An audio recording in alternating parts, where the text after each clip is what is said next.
Chapter 2. Two. Do I have your attention now? The man's voice said when Langdon finally answered the line. Yes, sir, you damn well do. You want to explain yourself? I tried to tell you before. The voice was rigid, mechanical. I'm a physicist. I run a research facility. We have had a murder. You saw the body. How did you find me? Langdon could barely focus. His mind was racing from the image on on the fax. I already told you, the World Wide Web, the site for your book, The Art of the Illuminati. Langdon tried to gather his thoughts. His book was virtually unknown in mainstream literary circles, but it had developed quite a following online. Nonetheless, the caller's claim still made no sense. That page has no contact information, Langdon challenged. I'm certain of it. I have people here at the lab very adept at extracting user information from the web. Langdon was skeptical. Sounds like your lab knows a lot about the web.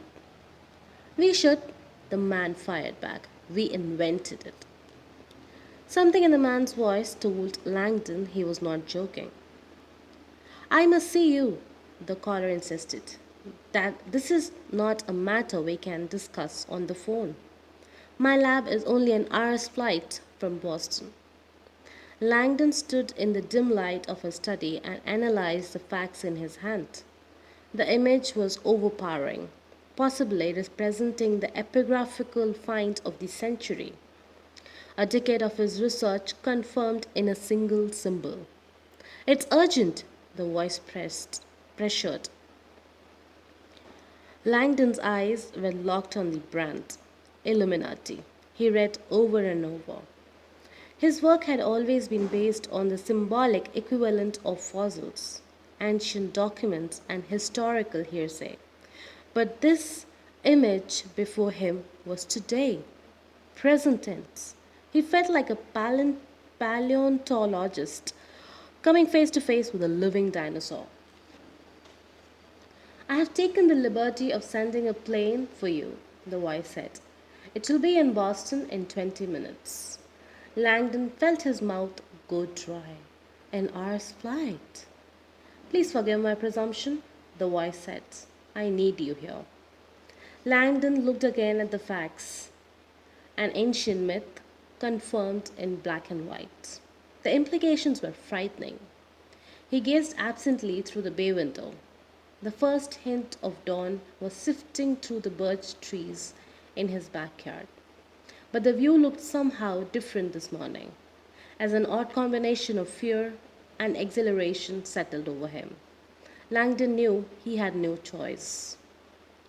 You win, he said. Tell me where to meet the plane.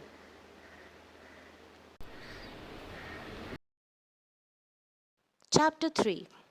Thousands of miles away, two men were meeting. The chamber was dark, medieval, stone. Benvenuto, the man in charge said. He was seated in the shadows, out of sight. Were you successful? Si, the dark figure replied. Perfettamente. His words were as hard as the rock walls. And there will be no doubt who is responsible? None. Superb. Do you have what I asked for? The killer's eyes glistened, black like oil. He produced a heavy electronic device and set it on the table. The man in the shadows seemed pleased. You have done well. Serving the Brotherhood is an honor, the killer replied. Phase 2 begins shortly. Get some rest. Tonight we change the world.